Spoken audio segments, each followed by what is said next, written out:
bakka gara channel keenya nagaan deebitan isiniin jecha akkuma comment irratti video duraan ilaaltanii nu gaafatan namoonni gargari diqoo requirementiin pilot ta'uu yookaan ammoo requirementiin vacancy armaan dura Ethiopian Aviation yookaan sunini diqoo hin galinii fi yaad garagaraa akkasumas comment irratti gaafilee tokko nu dhiyeessanii jiranii har'a ammoo requirementii bara dabree vacancy siin gaafachaa turteef akkasumas requirementii guutachuun nu barbaachisu video tan keessatti ammoo qabadheetiin isanii dhufee ni jira jechuudha.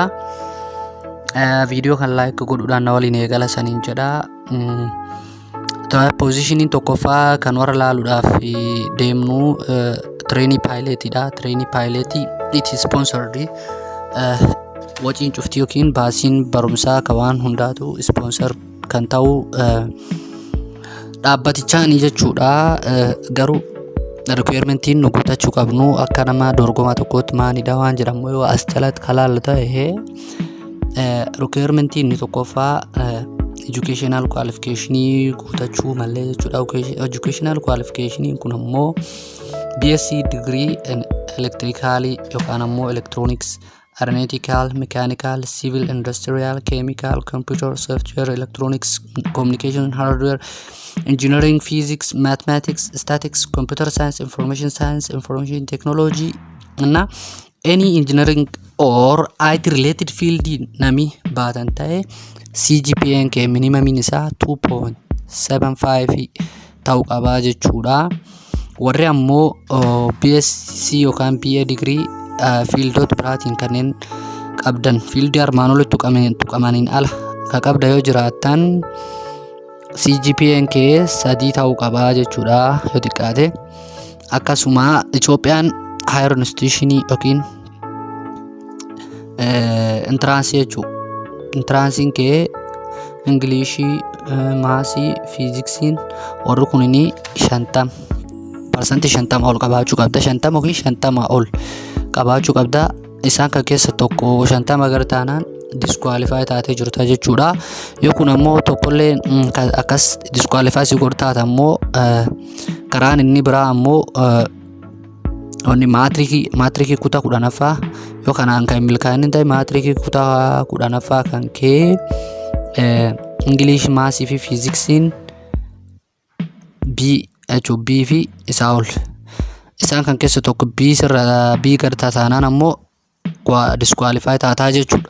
Kana jechuun dirqamatiin entrance illee 50 ol qabaatee matric illee B qabaachuu qabda jechuudha. Sun ta'ini lameen keessa tokko qabaachuu qabda. Yookaan entrance kee sadeen isaanii 50 ol ta'uu qabu yookaan ammoo matric kee sadeen isaanii B fi isaa ol ta'uu qabu jechuudha. Gabaabuma kana age limitiin ammoo umrii yoo xiqqaat 18 yoo guddaate ammoo 25 achi ol dabruu hin qabdu jechuudha.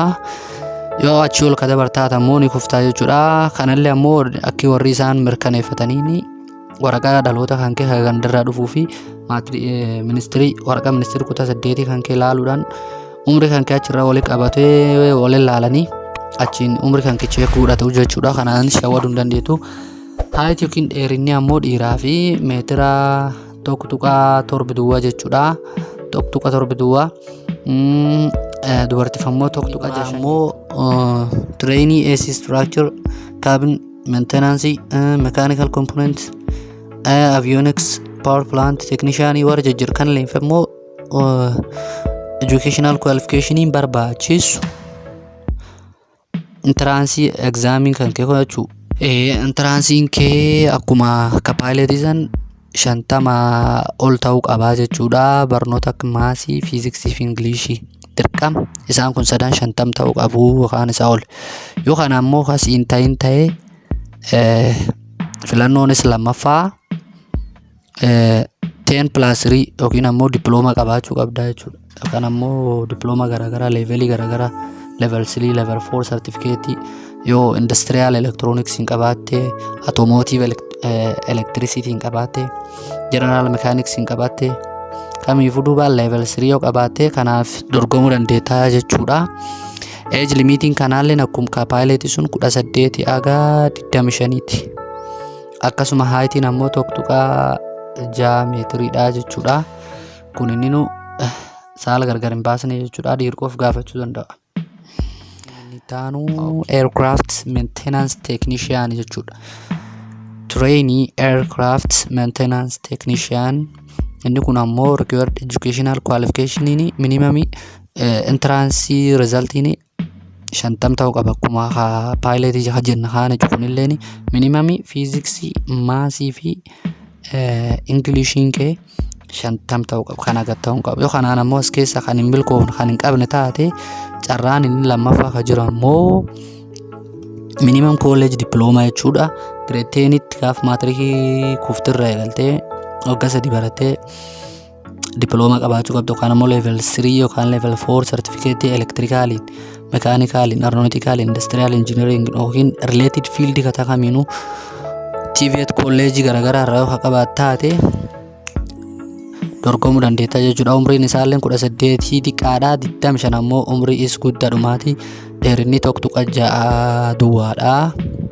Kanaalleen kana vaakaansiin aircraft mechanic ammoo required educational qualification nu guutachuu qabnu 10+3 akkuma reeffanni sun college diploma level 3 fi level 4 certificate in automotive electrical electronics servicing auto electricity industrial electronics automotive electronics industrial metal fabrication and assembly general mechanics metal work metal technology metal fabrication and agro mechanics construction technology woodwork technology manufacturing technology automotive technology auto mechanics and the related field of study.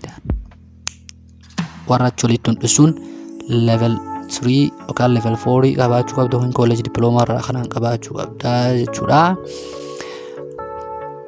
Applicants above the stated qualification include degree graduates are overqualified and shouldn't apply. Vaakansiyam trainee aircraft mechanic jara kanaa fi warri degree qabdan overqualify waan taataniif dorgomuu hin dandeettanii jedha jechuudha. Kun warra diploma qabuuf.